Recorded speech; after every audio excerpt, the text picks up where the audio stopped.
भगवान शंकर को सबसे ज्यादा क्या प्रिय है?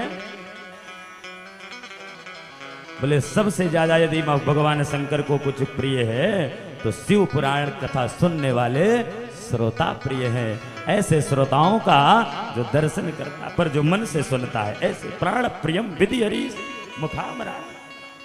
इसलिए भगवत भक्तों, भगवान शंकर की यह अनुपम कथा 7 दिन आप सुनेंगे तो शिव पुराण क्या होती है, शिव पुराण में क्या है और शिव पुराण किसके लिए सुनाया गया, शिव पुराण किस लिए किया गया, शिव पुराण की रचना वेद व्यास ने क्यों किया, इस रहस्य को आप भी जान जाएंगे।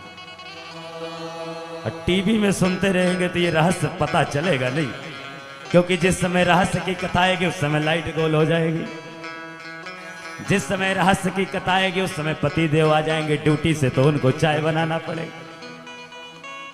मतलब कहने का टीवी से रहस्य समझ में आने वाला नहीं है। इसलिए आपको शिव पुराण के समीप जाना पड़ेगा और शिव पुराण को ध्यान से सुनना पड़ेगा। और जब आप शिव पुराण सुनेंगे तो समझ में आ जाएगा कि शिव पुराण का विस्तार किसने क्यों किया।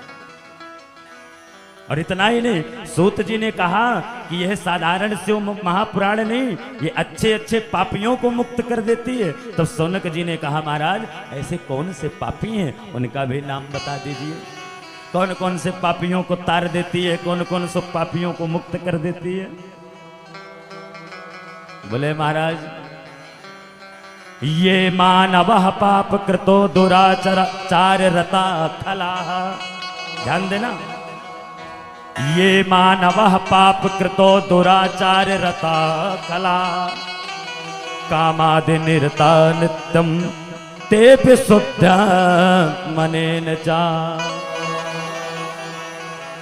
बोले कैसा भी मानव हो, ये मानव कैसा भी प्राणी हो, पाप कृतो कैसा भी पाप कर डाला हो, जाने अनजाने में धोखे से कैसा भी कर डाला हो, पाप कृतो दुराचार कैसे भी दुराचारी बन गया हो, संगत से तो हो जाता है।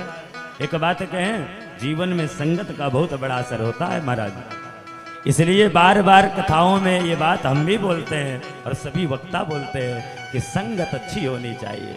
जीवन में पुत्र ना हो तो जीवन बड़े अच्छे से कट जाता है महाराज, सही कह रहे। पुत्र ना हो तो जीवन बड़े अच्छे से कट जाता है, लेकिन पुत्र यदि कुपुत्र हो जाए तो जीवन नहीं कट सकता है, पहली बात। और दूसरी बात ध्यान देना,